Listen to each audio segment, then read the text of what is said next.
भाजपा व काँग्रेस पक्षाने संपूर्ण देशातील ओबीसीचे आरक्षण धोक्यात आणले असा घणाघात वंचित बहुजन आघाडीचे अध्यक्ष ॲडव्होकेट प्रकाश आंबेडकर यांनी रविवार 17 नोव्हेंबर रोजी वंचित आघाडीचे उमेदवार सुरेश भैया नागरे यांच्या प्रचारार्थ जिंतूर शहरात आयोजित जाहीर सभेत बोलताना केले। जिंतूर शहरात आयोजित जाहीर प्रचार सभेच्या मंचावर वंचित बहुजन आघाडीचे अध्यक्ष ॲडव्होकेट प्रकाश आंबेडकर, उमेदवार सुरेश भैया नागरे, अमृताताई नागरे, वालूरचे सरपंच संजय साडेगावकर, नानासाहेब राऊत, प्रसादजी बुधवंत, अविनाश काळे, वाघमारे, रहीम खां पठाण आदीसह इतर मान्यवर उपस्थित होते।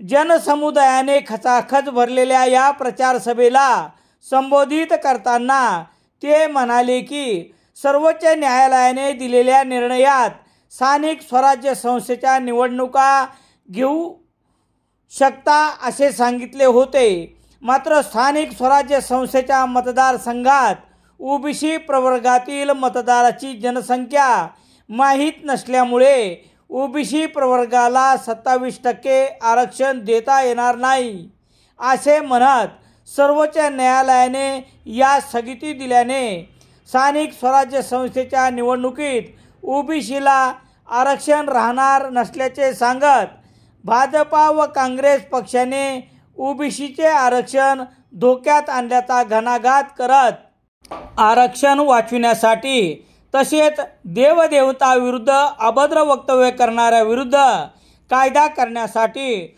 मुस्लिम समाज बांधवांनी मोहम्मद पैगंबराच्या नावाने आपले मतदान वंचित बहुजन आघाडीच्या उमेदवाराला देण्याचे आवाहन ॲडव्होकेट प्रकाश आंबेडकर यांनी यावेळी केले।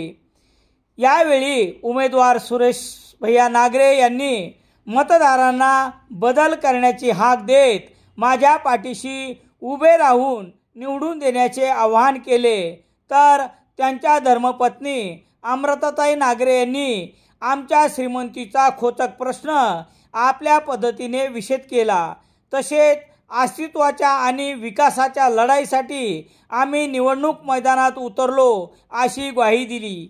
या प्रसंगी सेलू जिंतूर विधानसभा मतदारसंघातील पदाधिकारी, कार्यकर्ते, महिला भगिनी, मतदार मोठ्या संख्येने उपस्थित होते। यापूर्वी जिंतूर येथे झालेल्या दोन्ही पक्षाच्या प्रचार सभेचे रेकॉर्ड वंचित बहुजन आघाडीचे उमेदवार सुरेश भैया नागरे यांनी मोडीत काढले।